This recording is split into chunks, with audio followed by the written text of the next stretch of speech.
Assalamualaikum warahmatullahi wabarakatuh.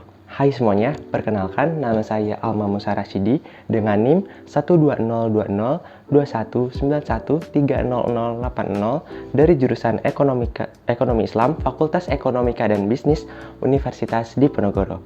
Pada kesempatan kali ini, saya akan membahas mengenai apakah Baitul Mal wa Tamwil masih sama dengan Baitul Mal pada zaman Rasul dan sahabatnya. Nah, sebelum membahas lebih jauh, sebenarnya kata Baitul Mal sendiri berasal dari bahasa Arab, yaitu dari kata bait yang artinya rumah dan juga al-mal yang artinya harta. Jadi secara etimologi, arti kata Baitul Mal sendiri ialah rumah untuk mengumpulkan atau menyimpan harta. Selanjutnya, berbicara mengenai sejarah dari Baitul Mal nih.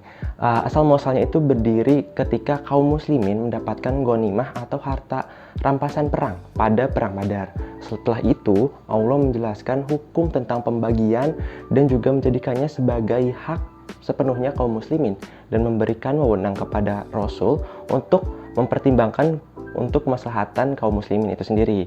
Dan juga terdapat pada firman Allah, Quran Surat Al-Anfal ayat 1. Jadi, apa sih fungsi dari Baitul Mal sendiri?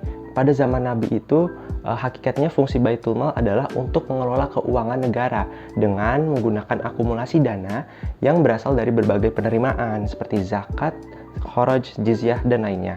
Penerimaan tersebut nantinya akan digunakan untuk melaksanakan program pembangunan ekonomi, sosial, pertahanan, dan juga keamanan, dan lain sebagainya.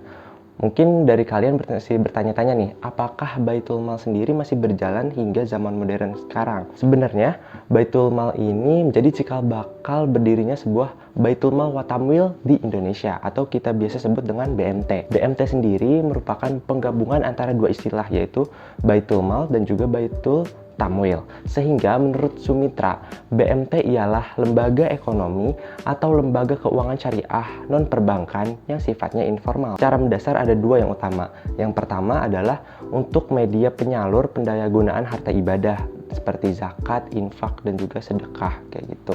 Terus yang kedua adalah untuk sebagai institusi yang bergerak di bidang investasi yang bersifatnya produktif. Berdasarkan penjelasan yang telah saya jelaskan sebelumnya, artinya Baitul Mal pada zaman Nabi dan sahabat itu memiliki perbedaan dengan Baitul Mal wa Tamwil yang beredar di Indonesia zaman sekarang. Perbedaannya ada pada bagian lembaga pengelolaannya. Jadi pada zaman sahabat Nabi itu Baitul Mal merupakan lembaga yang milik negara gitu, dan juga untuk mengelola keuangan negara.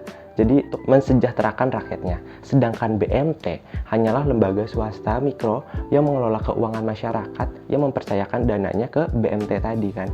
Dan juga menjadikan fungsi sebagai komersial, yaitu lembaga investasi yang sifatnya produktif atau tamwil. Persamaan dari Baitul Mal pada zaman Nabi dan yang sekarang itu berada pada fungsi yang untuk menghimpun dan juga mengelola harta ibadahnya tadi. Nah, alhamdulillah saya kira cukup penjelasan singkat mengenai Baitul Mal untuk video kali ini.